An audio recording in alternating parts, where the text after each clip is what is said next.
The directors of the upcoming Avengers Doomsday and Avengers Secret Wars, the Russo brothers, are already hyping up what's coming next. And what's next is, of course, these two giant Avengers films, which they're hoping are going to sort of revitalize the hype for the MCU. And when asked about what characters are they most excited to use in the MCU, they said nothing is off limits now. TV, we can do it, unlike last time where we weren't allowed to.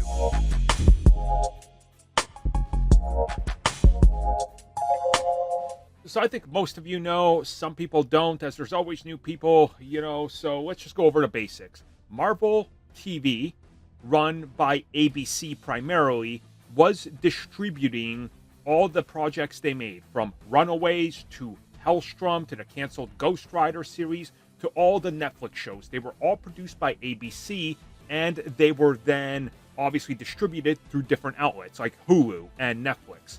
What Marvel Studios wasn't expecting was that Marvel Entertainment would embargo these characters and sign contracts that prevented Marvel Studios from using the TV characters, and that was a whole headache that led to no crossovers and why they were more or less going to be ignored up until recently. So when the Russo brothers announced they're coming back for Secret Wars and obviously Doomsday, a lot of people have been asking them, what characters are you going to include in this TV option? Well, both Joe and Anthony Russo have now stated, yes, we intend to use characters you haven't seen in the Avengers before.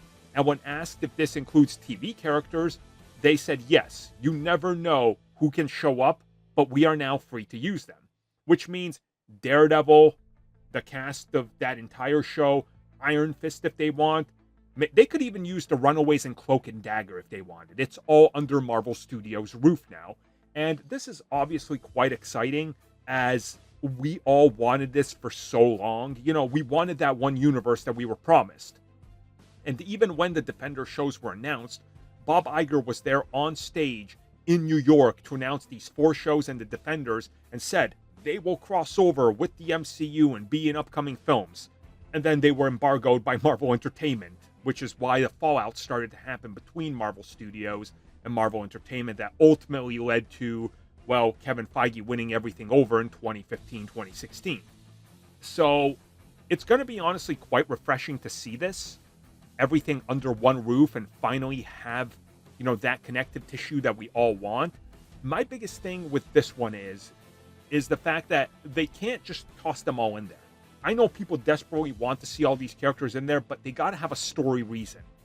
They got to establish that these characters know each other. You can't just have Daredevil show up and have Captain America be like, oh yeah, that's Daredevil. How do you know, Cap? Well, we got history. Okay, but that's never been hinted at by either character, you got to be real careful with this concept and the execution.